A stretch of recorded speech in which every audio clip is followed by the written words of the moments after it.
thanks for joining me. Yeah, again, my name is John Mullen. I am the Managing Director. Well done, Tom. It is Synergy Environ. A few other introductions first before we jump into the presentation. So I'll be talking about clean energy, generation and storage, particularly as it supports and helps the marine and especially the ports environments, also focusing on the communities and the benefits, the kind of social element that this whole net zero transition can bring. So Synergy Environ, we are a sustainable low carbon clean tech consultancy, focusing mostly in the energy and the waste regimes, helping our clients in their difficult to treat waste strategies, but also in their energy transition into a kind of a net zero future. We are also part of the RSK group. For those who don't know RSK are one of the largest UK sustainable and environmental consultancies and service businesses. They're based in the UK, but we have a global footprint in over 40 countries. And as you can see above me, there's lots and lots of sectors that we deal with as well. So as I said, I'm going to talk about kind of clean tech renewable generation. I'm going to talk about storage, how it all integrates together, and we'll focus on the marine, the port environment, but also on, as I said, the communities that are going to surround the environments as well. I'm going to touch on quite a lot of things during this presentation, so I'll go quite quickly. But if there's anything that you want to ask, any questions, please shout out. I think there's questions at the end as well, there's time, but if something you can't wait, then please just shout out. So we'll deal with why bother, why do clean tech, why do clean energy and storage. We'll talk about how you pick the right one, depending on the environment. There's a lot of options out there, it can be confusing, so we'll have a chat about that. We'll then go into more detail about some of the key technologies, the renewables, solar, wind, BESS, energy storage.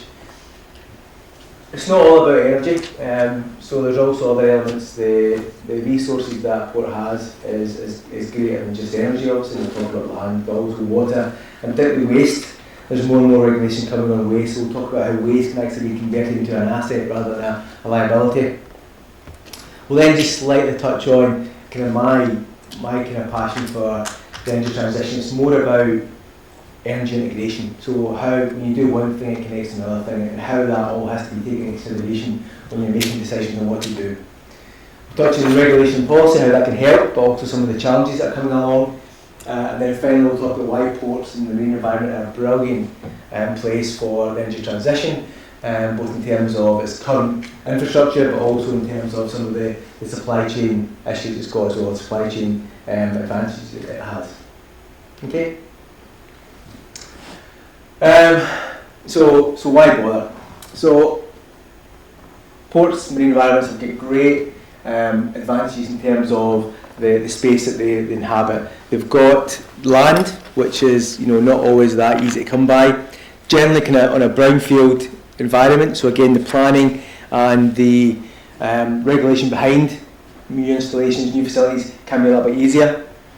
They also have a number of kind of ageing assets in terms of oil and gas facilities, which will be coming up for demolition. So again, they've got more land and more facilities in which to build on. And again, this whole infrastructure piece I'll talk about later on is really advantageous. When you've got rail, you've got roads, you've got power, you've got water, that's a real advantage when you look at some of the renewable technologies. The other, one of the main driving ones is revenue. This whole new net zero world, the business case looks very different to traditional business cases. It's very much a tiered or kind of level business case, and lots of revenue streams that go into it. So there's more things to think about in terms of how does a port make money in the future. So some of the key things is about that land. How do you attract other people to that land? What type of organisation do you attract to that land? So if you have clean power, then all of a sudden you find that land becomes much more valuable. So there'll be traditional technologies who are energy intensive, your data centres, your manufacturing, pharmaceutical, who will actually be very drawn to land that has access to water and, more importantly, clean power. So all of a sudden it becomes really important that some of the things you do for yourself in terms of decarbonisation and green energy will actually help attract investment into your facilities. So the other thing, because there is so many different kind of technologies, it's also There's lots of things to think about. When you have land, you can think about onshore solar, onshore wind, but more and more, a lot of them driven offshore as well. So again, ports, very used to dealing with offshore facilities, both in terms of oil and gas, but also marine ships and boats. So when we look at offshore wind, we look at floating wind. Again, ports are great facilities to actually launch these facilities into the kind of ocean, but also to help manage and maintain through the lifetime. So most of the offshore wind farms will be up for repowering 15-20 years, but all the way through those 15-20 years you'll have maintenance and access and man movements as well. And then obviously at the end there'll be decommissioning activities as well. So it's a real industry that's been brought up. And obviously as we move more and more into more kind of floating type structures, both offshore wind but also offshore solar, those floating facilities, more and more of it has been fabricated at port side. So you're creating more jobs, more employment in your local communities as well. So again, it's really important that you look at the opportunities that are out there. Lastly, we can't forget the environmental impacts. Everything we do now has to be with the lens of a net zero world, but also a greater biodiversity, a great environmental impact. So the more we can do to release some of the carbon and other emittents that we have in most facilities, so our NOx or SOCs, all that goes to improve the environmental, not only for us but for the marine environment, but also on land environment as well. Okay, there we go. Generation, again, another one. Not only should we be thinking about generation and storage and kind of revenues and industry for others, that will be really important, but one of the key things is ports themselves, they'll have to decarbonised. They'll have their own targets, they'll have to, not only for their own ESG and their own investors, they'll have to show that they're actually moving towards a net zero world, but all the clients that they service, all the ships, shipping, all the kind of on-land facilities, all the on-land tenants that they have, they'll all need a net zero world. So if you're a port and you can decarbonise yourself, but you also produce green power, which you can then supply to your tenants, to your boats, then that all of a sudden makes you a much more attractive position to be in, to again attract more clients, the traditional clients, but also new clients as well. As I said, the net zero world will be one of energy transition, but also of much more focus on waste. We'll be in a world where we've been quite disposal, and waste has always been an issue. But more and more now, we're finding waste to be one of the biggest problems that clients have. It's becoming more expensive to dispose of the waste, but also the landfill sites are closing down now. So there'll soon be very limited facilities for disposal. So on-site treatment of waste, both of facilities' own waste, but also of waste streams from shipping, from cruise liners, etc. All that has potential to be a revenue stream. So things like organic waste, food waste from cruisers, or fish waste from fishing fleets, all that can be through AD facilities and create clean gas, clean power. We'll talk a little bit about other kind of waste streams can be dealt with as well, which traditionally are seen as a cost and a liability. We can turn them into an asset. And then lastly, we'll talk about this later on, but there is legislation that are helping us, from a planning perspective, that's helping ports develop, but there's also other legislation that's going to come in and impact us as well. So key that we have that kind of vision of what's coming. Cool.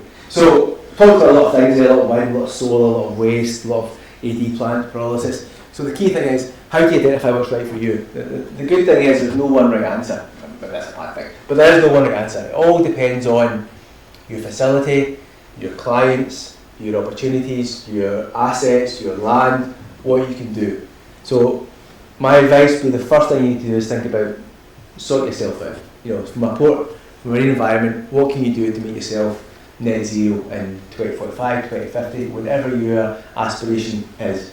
So sort that out first. Because don't forget, your scope 1 and 2s, the carbon that you emit when you operate, that will be your client's scope 3. So they'll be very keen for you to drive down your 1 and 2. Again, if you have a low carbon or net zero operational base, that will attract clients, that will attract others, because you're saving them carbon as well on their whole supply chain. So sort yourself out, and then it's time to look at what are the options.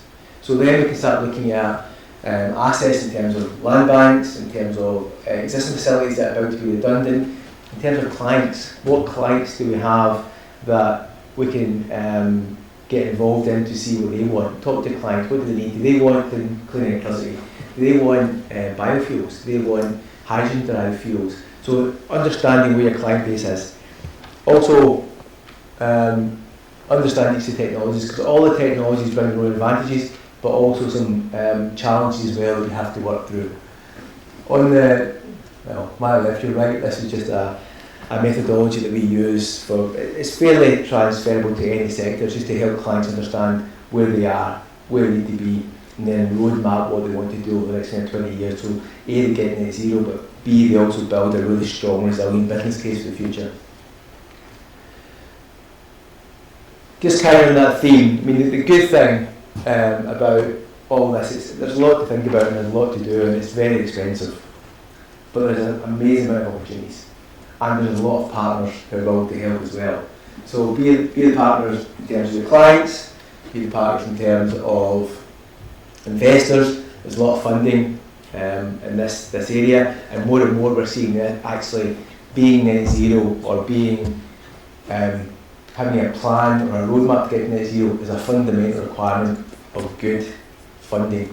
So more funders are required to see that roadmap, required to see that action plan that's going to get to net zero. So again, sometimes it can seem like a nice to have, but more and more it's becoming an essential factor of business. Okay. Right. Next. It's a case study that we did before. Again, just an example of how real life world, you know, some companies are looking at repurposing old facilities into new renewable or storage facilities. So here we've got Spirit. They had an old gas facility at Morecambe Bay, and we did a number of feasibility studies looking at hydrogen, energy storage, solar, onshore wind, really just understanding what that possible was, and again where their most beneficial business case was.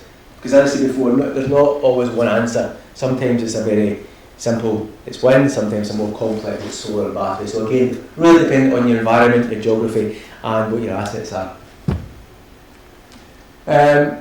Just going to touch a bit more on some of the kind of key technologies. So again, we've got renewables up there. As we know, new Labour government, a new push for renewables, new push for a kind of net zero world, which is good to hear. To give you some figures about what that means, so currently they're looking to triple the onshore wind capacity. Yeah, that's quite ambitious, you know. So all of a sudden we've had a moratorium for the last 5 to 10 years, so we'll see much more build. So again, that land becomes a premium because people are looking for land. Although the planning will be relaxed, there'll still be issues. So the more that we can build in brownfield sites away from communities, the better. Offshore, which again for marine and ports environment, when we can supply not only the fabrication facilities at the yard, we can support kind of mooring facilities, boat facilities for transport to and from the facilities. Offshore wind is going to quadruple in size. So right now we're kind of 14, 15 gigawatts. That's going to go up to at least 60 gigawatts. You know, so there's and that's just the UK. We're not even talking about other kind of North Sea assets that are going to be built as well. So there's a huge kind of potential, and that's just for wind. Right with solar as well. Solar's getting a second wind, but it's getting a refreshing lot of interest. So more and more solar's being built, and there's a lot of interest in solar in terms of offshore solar as well, or floating solar. So now that we can prove that we've got floating wind, floating solar will be the next one. More challenging because of some of the rough seas around the North Sea, but there'll be other areas around the UK where they're not as rough, and where floating solar will be a real option. You've also then got further technologies, a little bit further down the technology line, your wave and tidal, but they'll all come. You know, they'll all come. Give it kind of 10, 15 years and we'll see more and more wave and tidal facilities off the coast of the UK. But with all that technology and all that electricity coming from the wind and solar, there is a great need to store it because of the intermittency, because of the unpredictability. There will be times when that has to be constrained, and that constraint leads to opportunities, and that's when we can introduce things like energy storage in terms of BESS, or we can introduce a conversion from electricity to hydrogen. So you can think of hydrogen in some ways as an energy storage as well. It's a really kind of good vector to store energy. So all of a sudden then, because you've attracted offshore wind into the facility, because you've got land that you can have substations and infrastructure, you've got the potential then to use that constrained electricity, which will be quite significant, to produce hydrogen. And that hydrogen itself can actually be used as a fuel to transport vessels, or it can be converted into more or different biofuels. So you've got biofuels for aviation, but also biofuels for the marine environment as well. And there's a lot of marine companies still looking at that now. Ammonia is one. Not quite sure where it'll land, but certainly that green fuel derived from hydrogen is a real kind of area of interest for a lot of ship owners. Let's move on. What else we got? Yeah, again, just talking about gas generally. So the hydrogen gas got here as well. Another good way of making hydrogen gas is through green biomethane. So again, we talked before about waste, how waste can be converted into green fuel, green hydrogen through the AD process, which again can actually be converted into green hydrogen as well. I've got a little example later on about that. So again, that connectivity and that connectivity against all these energy vectors is really, really important. Okay. Oh, so this is the case study. So we're working with a client in a port of Scotland. It says blue hydrogen, it's probably going to be green hydrogen, because what they're doing now is they were going to do a transition from blue to green to get the infrastructure up and running, but what they're looking at now is potentially building an AD plant that will provide green gas from an organic crop. So all of a sudden you've got green hydrogen being produced at this facility. And the interesting thing is that the business case was set up on producing hydrogen to distribute to different clients. You'd also have a hydrogen fueling station here. But what they found actually is the hydrogen fueling stations become really, really interesting to a lot of other fleet owners and a lot of supermarkets especially. So they're getting an awful lot of interest, so much so that there's a few supermarkets looking to move their fleets towards that facilities or their future facilities. So what that means for ports, so ports, this should be much easier to do in a port because you've got the infrastructure, you've got the land, you've got the connectivity. You then actually might draw the other sectors, other industries to the ports. So you've got other kind of usual, non-traditional industries that would come, but because you're providing the power or the energy, you can draw fleets, you can draw supermarkets, distribution networks to the ports. Okay, I won't let you so this is a busy slide, but the one on the left-hand side is a really interesting one. So this was a project thinking about electrification. So most of the cars in the UK will be electrified. A lot of the trains, and a lot of the heavy goods will either be electrified or they'll use hydrogen or some kind of biofuel. Still not quite decided yet. But looking at ships, again, ships are a really interesting one. There's a lot of questions about whether you would actually electrify ship transportation or the kind of propulsion, and that's a fair challenge. But more and more of the on-ship secondary sources can be electrified. And this was an idea about putting basically plug-ins in the middle of the sea. So the plug-ins fed from the offshore wind, it's concept, so forgive it. But the idea is really, really quite inspiring, where ships will have places where they can dock or where they can move to kind of refill kind of close to the sea. So it's just a way of actually understanding some of the challenges of having it ended with an EV car, that kind of range dilemma. It's a way of challenging it from the sea as well. So again, there's a lot of things that are happening that could be quite exciting in the future. I'll move away slightly from energy, from electricity, from power, and again talk about waste. So I mentioned before, there's a lot of potential on kind of ports and the environments for anaerobic digestion. So wherever there's lots of organic waste, as I said before, be it fishing fleets or be it ships, vessels or cruise liners, then that waste traditionally would have to go for disposal, which can be expensive. You can actually treat it on site. So not only you're saving the cost of that disposal, but again you're collecting clean or low carbon gas or electricity So again, lots and lots of really good potential for it. Okay.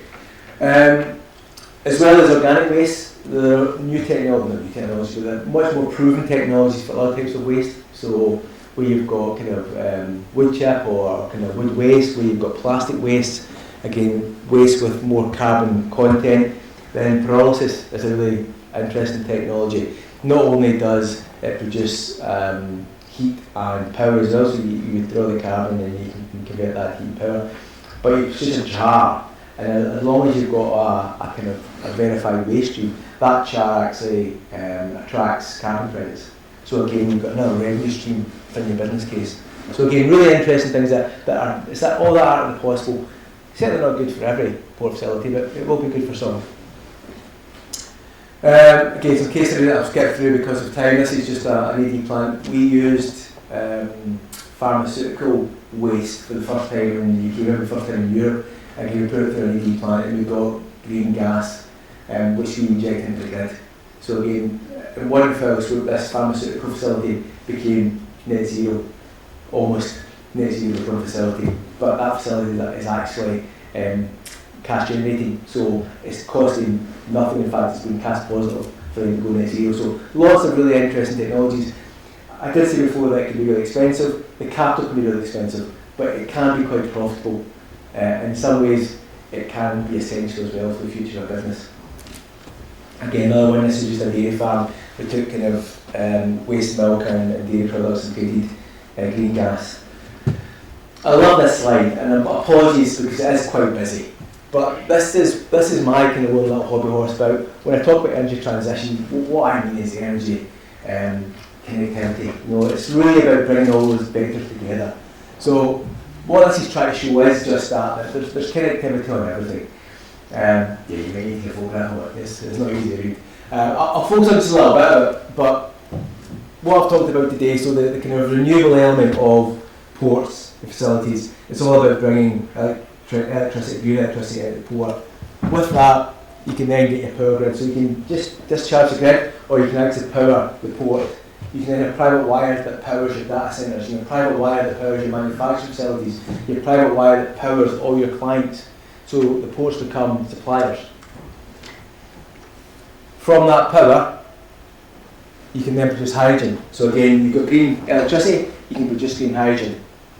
That hydrogen then, again, can be a product on its own, or you can then convert that hydrogen to green ammonia or other green synthetic fuels for aviation or for more like the ports in this case. So there's lots you can do, and it's all connected. And if you do produce hydrogen, it's a very, very exothermic reaction, so you have a lot of heat. So port buildings, you can create your own localised heat network to heat the buildings, or more and more common we'll see in the future. We can create district energy networks, and we can give heat to local communities. So we can help reduce the heat burden on our communities. We can use it as a value stream as well because we can charge money for that heat. So all of a sudden, because you've got green power coming to the facility, you can be an energy seller, you can create your own hydrogen, and you can create your own heat as well. So lots and lots of really interesting things. As I said, all very dependent on the geography of your own port, the assets you've got, and your supply chain. Okay, I'll move on quickly. District heating network, again, another kind of passion of mine. To give you a flavour, district heating network in the UK is estimated to be £100 billion industry. So it's roughly the same as offshore wind, but it's not quite getting the headlines, and it's certainly not as mature as offshore wind. But when we talk here about waste heat and how we can help heat communities, it's going to be part of a much bigger programme of work. So ports can be at the heart of providing waste heat for not only communities but for towns and cities as well. Okay. Regulation, I mentioned before, ports are great places to build. You've got generally lots of land, you've got generally brownfield land, so the planning is quite easy on it, or easier, I should say, that's unfair, it's easier. But you also find that ports are named in a lot of the kind of strategic policies for the UK, for local governments as well. So people see ports as a real growth generator, as a real transition for energy and for net zero. So So it makes it easier, or slightly easier to build on those ports. One of the things that a lot of energy intensive industries have for a number of years have been part of the energy trading scheme. And this is basically you have to account for your carbon, and then you have to pay for it in terms of carbon credits. So you offset your carbon basically by buying carbon credits. And the idea is that it kind of incentivises industries, heavy energy industries, heavy polluting industries, to reduce their energy intensity, to reduce their pollution. Unfortunately, or not how we see it, it's coming towards the marine environment. So 2026, all the marine environments, all the ports, all the large shippers have to think about this, their emissions. So as you can see, vessels above 5,000 gross tonnes. So it's not that huge a barrier just now, and that'll probably come down over time as well. So again, things like this are driving us all towards a net zero world. So they are the stick, if you want, to help us with the carrots of planning, opportunities, jobs, infrastructure costs. Okay. These last couple of slides are really just to again highlight why ports are so central to the energy transition, so well placed to take advantage and to take the opportunities that the energy transition will bring. You can't underestimate how important it is to have infrastructure. So in fact you've got roads, you've got water, you've got power, you've got clients, you've got ships, you've got rail. All that's really, really important when it comes to building infrastructure, building renewable assets, building energy storage assets, building heat assets. So all that is really, really important. You've also got, talk about here, the kind of things that we've got to think about when we do build new assets on the ports is we've got to learn from the past, learn from mistakes, make sure that we do create a sustainable future. So any facilities that we do build, we make sure they're sustainable. They have green power, they have low carbon heating. So these are important things that we have to kind of future-proof our assets as well. You know, we should absolutely take advantage of what's on offer just now, but let's do the right things for the future. And again, local supply chains, you know, there's a tremendous amount of opportunities for the communities. And communities, sometimes companies think about communities as quite an abstract shareholder or stakeholder, but actually communities are where our staff work, where our people work, where we work and live. So it's important that, you know, all these opportunities should have a local flavour to it, should have a local solution to it as well. And ports have got that. They've got lots of communities locally. They can use local labour, local materials. We don't need to ship in things from all over the world. We can use, buy and build locally. And I think that's one of the key assets and one of the key benefits for kind of ports in the marine environment is that all this is coming, and if we take advantage of it, it will be the communities that benefit as well, because there will be a lot of jobs, a lot of investment involved in this as well. So I think that is me. Oh no, one last one. Sorry, this was again just to give people a flavour. So LCRE, so low carbon renewable kind of environment. The kind of the size, if you want, of the market. Fairly flat, 2015. So a lot of talk. You know, 2018 we had COP in Glasgow. So, all these things have happened. We've not really moved the dial. But what we're seeing now, and I'm seeing this as well in my sector, is that there's huge incentives now, huge investment. The acceleration starting to pick up. Things are going faster and faster. More things are being built. The new government, I think, will help accelerate that just now as well. But it's a 40 billion pound market roughly, up until the last couple of years, and that's not 50%. And we'll see that continue to rise over the next few years as well. So it's a really, really buoyant market. It's a really, really growing market, and it's got tremendous opportunity for the marine environment. Cool. Any questions? Thank you so much, John, and that was really informative. So thank you.